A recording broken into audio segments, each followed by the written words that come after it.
Hi guys, ഇത് കുറ്റാക്കുറ്റി ഇരുട്ടെന്ന് പറയുമ്പോൾ രാത്രിയാണെന്ന് നിങ്ങൾ വിചാരിക്കരുത്. വെളുപ്പിന് 3 മണിയാണ് നിങ്ങളീ കാണുന്നത്. നല്ല രീതിയിൽ ചന്ദ്രൻ ഉദിച്ച് നിൽക്കുന്നുണ്ട്. പിന്നെ ഇത്ര ഇരുട്ട് കാരണം എന്താണെന്ന് വെച്ചാൽ ഇതിൻ്റെ തലേ ദിവസം നല്ല മഴയൊക്കെ പെയ്ത് പോസ്റ്റൊക്കെ ഒടിഞ്ഞു വീണ് ഈ പ്രദേശത്തൊന്നും കറണ്ടില്ല. നമ്മളൊരു സ്ഥലം വരെ പോവുകയാണ്. ഇന്ന് നമ്മളെ ആ സ്ഥലങ്ങളിലേക്കെല്ലാം കൊണ്ടുപോകുന്നത് ഇസബെല്ലാണ്. നമ്മൾ മൂന്നാറിലേക്കൊരു ട്രിപ്പ് പോവുകയാണ്. ആക്ച്വലി കുറേ കാലമായിട്ട് വെയിറ്റ് ചെയ്തിരുന്നൊരു ട്രിപ്പാണ്. നമ്മളങ്ങനെ ഫാമിലി ട്രിപ്പൊന്നും പോയിട്ടില്ല. അപ്പോൾ ആദ്യമായിട്ടാണ് എൻ്റെ അമ്മ അനിയന്മാരെയൊക്കെ കൂട്ടി ഒരു ഫാമിലി ട്രിപ്പ് പോകുന്നത്. സോ നമ്മളങ്ങനെ കുറച്ച് ദൂരം യാത്രയൊക്കെ ചെയ്ത് ഒരു ഉറക്കമൊക്കെ കഴിഞ്ഞ് എണീറ്റപ്പോൾ നമ്മൾ വണ്ടി ഒന്ന് നിർത്തി നമ്മൾ കാണുന്ന കാഴ്ച ഇതാണ്. ആക്ച്വലി ബ്രേക്ക്ഫാസ്റ്റ് കഴിക്കാനാണ് നമ്മൾ ഇറങ്ങിയത്. അപ്പോൾ നമ്മൾ ഏകദേശം ഹൈ റേഞ്ചിലേക്ക് എത്തിക്കഴിഞ്ഞു. അവിടെ കാണുന്നൊരു വെള്ളച്ചാട്ടമാണിത്, ചാപ്ര വെള്ളച്ചാട്ടം. അടിപൊളിയായിരുന്നു.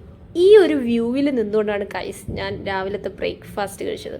ഇറ്റ്സ് ആക്ച്വലി ഒരു അമേസിങ് ഫീലിംഗ് ആയിരുന്നേ. നല്ല അടിപൊളിയായിരുന്നു. ഒന്ന് സൈഡിലേക്ക് ഞാൻ എൻ്റെ ക്യാമറ തിരിച്ചപ്പോൾ കാണുന്ന കാഴ്ചയാണത്. ബാക്കിൽ എൻ്റെ അനിയനെ നിങ്ങൾക്ക് കാണാം, ആ ഒരു വട്ടത്തിനുള്ളിൽ കണ്ടോ. അങ്ങനെ ഞങ്ങൾ അവിടെ നിന്ന് വീണ്ടും യാത്ര തിരിച്ചു. ഹൈ റേഞ്ചിലൂടെയുള്ള യാത്രയാണ്. ഹെയർ പിൻസൊക്കെ താണ്ടി നല്ല അടിപൊളിയായിട്ടായിരുന്നു നമ്മൾ പോയിരുന്നത്. ഈ യാത്ര മൂന്നാറിലേക്ക് മാത്രമല്ല കേട്ടോ, നമ്മൾ കാന്തല്ലൂരും മറയൂരും ഒക്കെ പോകുന്നുണ്ട്. സോ നമ്മൾ NSS കരയോഗത്തിൽ നിന്നാണ് ഈ ഒരു യാത്ര പുറപ്പെട്ടത്. ഈ പോകുന്ന വഴിയുടെ ഒരു പ്രത്യേകത, ഫോൺ എങ്ങോട്ട് തിരിച്ചു വെച്ചാലും എന്ത് തന്നെ കണ്ടാലും ഒക്കെ നമുക്ക് ക്യാപ്ചർ ചെയ്യാൻ തോന്നുന്നുള്ളതാണ്. അങ്ങനെ നമ്മൾ അറ്റ് ലാസ്റ്റ് മൂന്നാറിൽ എത്തിച്ചേർന്നിരിക്കുന്നു. അങ്ങനെ മൂന്നാറിൽ നമ്മളൊരു ഗാർഡൻ കാണാൻ വേണ്ടിയിട്ട് പോയിട്ട് പോകുന്നൊരു പോക്കാണ് നിങ്ങൾക്ക് ഈ കാണാൻ പറ്റുന്നത്. ആക്ച്വലി നമ്മൾ വിചാരിക്കുന്ന അത്ര തണുപ്പൊന്നും അവിടെ ഇല്ല. ഒരു 20 ഡിഗ്രി സെൽഷ്യസ് ഒക്കെ വരുന്നുള്ളൂ. സോ ഈ ഗാർഡനിൽ ആക്ച്വലി ഒരു 60 റുപ്പീസാണ് അഡൾട്ടിന് വരുന്നത്, ചിൽഡ്രന് 30 റുപ്പീസ്. അങ്ങനെ നമ്മൾ ടിക്കറ്റൊക്കെ എടുത്ത് അകത്ത് കയറി. ഇത് ഒരുപാട് ആന്തൂറിയം, ഓർക്കിഡ്സ് ഇതൊക്കെ ഒരുപാട് വെച്ചിട്ടുണ്ട്. ഇത് വിൽപ്പനയ്ക്കും ഉണ്ട്, അതുപോലെ നമുക്ക് കാണാൻ വേണ്ടിയിട്ടും പറ്റും. സോ ഈ ഗാർഡൻ ആക്ച്വലി അടിപൊളിയായിരുന്നു. പക്ഷേ പ്രശ്നം എന്തായിരുന്നു വെച്ചാൽ നമുക്കൊരു മുക്കാൽ മണിക്കൂർ ഉണ്ടായിരുന്നില്ല. ആക്ച്വലി അരമണിക്കൂർ കൊണ്ട് നമുക്കിതെല്ലാം കണ്ടിറങ്ങണമായിരുന്നു. എന്നാലും നമ്മൾ വളരെ സ്പീഡിൽ നടന്ന് എല്ലാം കവറപ്പ് ചെയ്ത് കണ്ടായിരുന്നു. നല്ല അടിപൊളി വെറൈറ്റി സാധനങ്ങളും കളക്ഷൻസൊക്കെ ഇതിനകത്തുണ്ടായിരുന്നേ. പോകുന്ന കുരിപ്പാണ് എൻ്റെ അനിയൻ. അവനിതെല്ലാം ക്യാപ്ചർ ചെയ്തിട്ടുണ്ട്. അവനിതൊക്കെ കാണുമ്പോൾ ഭയങ്കര സന്തോഷമാണ്. അവനാണ് ആക്ച്വലി യൂട്യൂബ് ചാനലിലേക്കുള്ള എൻ്റെ ഒരു പ്രചോദനം എന്ന് പറയുന്നത്. അങ്ങനെ അവിടെ നിന്ന് നോക്കുമ്പോൾ നമുക്ക് കാണാൻ പറ്റുന്ന കാഴ്ചയാണ് ഈ കാണുന്നത് മുഴുവനും സീനിയ, ഡാലിയ പോലുള്ള ചെടികളാണ്. നല്ല കളർഫുള്ളായിട്ടില്ലേ, നല്ല ഭംഗിയിലാട്ടോ അവരവിടെ ചെയ്തു വെച്ചിരിക്കുന്നത്. അടിപൊളിയാണ്. അങ്ങനെ പോയിട്ട് കുറച്ചും കൂടെ മുന്നോട്ട് പോയപ്പോൾ ഇവിടെയും ഇതുപോലെ തന്നെ കുറേ കളർഫുള്ളായിട്ടുള്ള ചെടികളൊക്കെ ഉള്ളൊരു സ്ഥലമുണ്ട്. നമ്മൾ ഇവിടെയൊക്കെ നിന്ന് പറന്ന് ഫോട്ടോ എടുക്കുമായിരുന്നു. കാരണം നല്ല ഗ്രീനറിയാണ്. എവിടെ ബാക്ക്ഗ്രൗണ്ട് തിരിഞ്ഞാലും നമുക്ക് നല്ലൊരു ഫോട്ടോയ്ക്ക് വേണ്ട ബാക്ക്ഗ്രൗണ്ട് കിട്ടുന്ന രീതിയിലുള്ള ഒരു പോർഷനായിരുന്നു ഈ ഗാർഡൻ്റെ ഒരു ഭാഗം എന്ന് പറയുന്നത്. പിന്നെ കള്ളിമുൾ ചെടികളുടെ പല പല വേർഷൻസ്, സെറോഫൈറ്റ്സിൻ്റെ കുറേ വേർഷൻസ്, അങ്ങനെ കുറേ പ്ലാന്റ്സ് കണ്ട് എൻ്റെ അമ്മ ഒരു പ്ലാന്റ്സിൻ്റെയൊക്കെ ഒരു പ്രാന്തിയാണെന്ന് വേണം പറയാം. അമ്മയ്ക്ക് ഇതെല്ലാം മേടിക്കണമെന്നുണ്ടായിരുന്നു. പക്ഷേ ഇതെല്ലാം കൂടെ മേടിച്ച് നമ്മൾ കൊണ്ടുപോകാന്ന് പറയുന്നത് ബുദ്ധിമുട്ടായതുകൊണ്ട് നമ്മൾ അങ്ങനെയൊന്നും വാങ്ങിച്ചില്ല. അങ്ങനെ ലാസ്റ്റ് നമ്മൾ മറയൂരെത്തി ഫുഡൊക്കെ കഴിച്ചു കഴിഞ്ഞിട്ടാണ് നമ്മുടെ ട്രിപ്പിൻ്റെ യഥാർത്ഥ ഒരു വൈബിലേക്ക് നമ്മൾ കടന്നത്. Yes guys, trekking.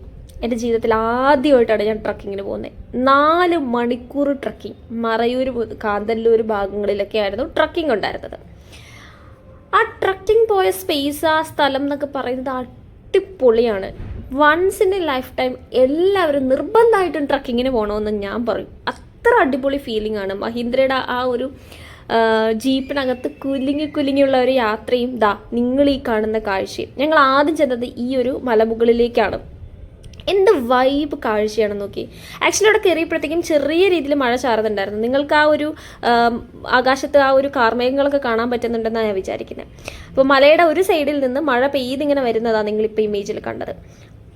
ആ ഒരു ഫീല്, ആ ഒരു മലമുകളിലും മഴ പെയ്യുന്ന ഫീല്, അത് അടിപൊളിയാണ്. വൺസ് എങ്കിലും നിങ്ങൾ അതൊന്ന് എക്സ്പീരിയൻസ് ചെയ്യണമെന്ന് ഞാൻ പറയും.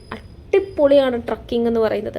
അങ്ങനെ ഞങ്ങൾ കുറച്ച് ദൂരം കൂടെ പോയപ്പോൾ ഈ ഒരു ചെറിയ വെള്ളച്ചാട്ടം കണ്ടു. ഇത് ആക്ച്വലി ഒരു വലിയ വെള്ളച്ചാട്ടമായിട്ട് താഴോട്ട് പോയി പിന്നെ ഒരു പുഴയിലൊക്കെ അരുവിയിലേക്കൊക്കെ പോയി ചേരുന്നുണ്ട്. നമ്മളതിൻ്റെ മുകൾ ഭാഗത്ത് നിന്നാണ് കണ്ടത്. കണ്ടോ, താഴേക്ക് അങ്ങനെ ഒഴുകി പോകുന്നുണ്ട്. മേ ബി അതൊരു പുഴയിലേക്കൊക്കെ ആയിരിക്കാം പോകുന്നത്. അപ്പോൾ നമ്മൾ ആ പാറക്കെട്ടിൻ്റെ മുകളിൽ നിന്നാണ് അത് കണ്ടത്. അപ്പോൾ ആ വ്യൂവും അടിപൊളിയായിരുന്നേ. ആക്ച്വലി എങ്ങോട്ട് ഫോൺ തിരിച്ചാലും നമുക്ക് ക്യാപ്ചർ ചെയ്യാൻ പറ്റുന്ന കുറേ ഫോട്ടോസ് എടുക്കാൻ പറ്റുന്ന സ്ഥലങ്ങളൊക്കെ ആയിരുന്നു. പിന്നെ നമ്മൾ നടന്നു വന്നപ്പോൾ നേരത്തെ കണ്ട ആ വെള്ളച്ചാട്ടത്തിൻ്റെ തന്നെ വേറൊരു ഭാഗം കണ്ടു. അവിടെ ഇറങ്ങി നമ്മൾ കുറേ ഫോട്ടോസും വീഡിയോസൊക്കെ എടുത്തു. അത് കഴിഞ്ഞ് നമ്മൾ പോയത് സ്ട്രോബെറീസും അതുപോലെ പച്ചക്കറികളും ഒക്കെ കൃഷി ചെയ്യുന്ന ഒരു സ്ഥലത്താണ്. ഇവിടുത്തെ ഒരു പ്രത്യേകത എന്ന് പറഞ്ഞാൽ നമ്മളിങ്ങനെ കുറേ നടന്ന് മുന്നോട്ട് ചെല്ലുമ്പോൾ ഒരു ഏറുമാടമുണ്ട്. ആ ഏറുമാടത്തിൻ്റെ മുകളിൽ നിന്ന് കഴിഞ്ഞാൽ നമുക്ക് താഴേക്ക് നല്ല വ്യൂ കിട്ടും. അപ്പം അങ്ങോട്ടേക്കുള്ളൊരു പോക്കായിരുന്നു ഇത്. പക്ഷെ അവിടെ എത്തിയപ്പോഴാണ് മനസ്സിലായത് ഏറുമാടത്തിൻ്റെ മുകളിലോട്ട് കയറാൻ വേണ്ടിയിട്ട് 4-5 പടിയില്ല ഗൈസ്. ആദ്യത്തെ 4-5 പടിയില്ലാതെ എങ്ങനെ അതിൻ്റെ മുകളിലോട്ട് കയറും? അങ്ങനെ അവിടെ നിന്ന് നിരാശരായി മടങ്ങുന്ന സമയത്താണ് അതിൻ്റെ ഓപ്പോസിറ്റ് ഡയറക്ഷനിൽ 2 ഏറുമാടങ്ങളുണ്ടായിരുന്നു. ഒന്നും നോക്കിയില്ല, അതിലൊന്നിൻ്റെ പുറത്ത് അങ്ങ് വലിഞ്ഞു കയറാൻ കുറച്ച് പാടാണ്, ഇറങ്ങാൻ അതിലേറെ പാടാണ്. കുത്തനെയുള്ള പടികളാണ്, എന്നാലും നമ്മൾ കയറി. അതിന് മുകളിലുള്ള കാഴ്ച അടിപൊളിയായിരുന്നു.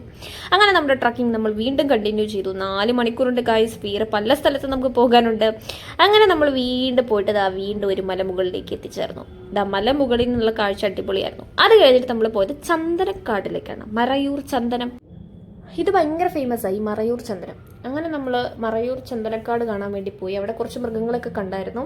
അത് കഴിഞ്ഞ് നമ്മൾ കുറച്ച് സാധനങ്ങളൊക്കെ മേടിക്കാൻ പോയിട്ട് അവിടെ നിന്ന് തിരിച്ച് വണ്ടി കയറി നമ്മൾ നാട്ടിലോട്ട് പോന്നു. നല്ല അടിപൊളി ട്രിപ്പ്.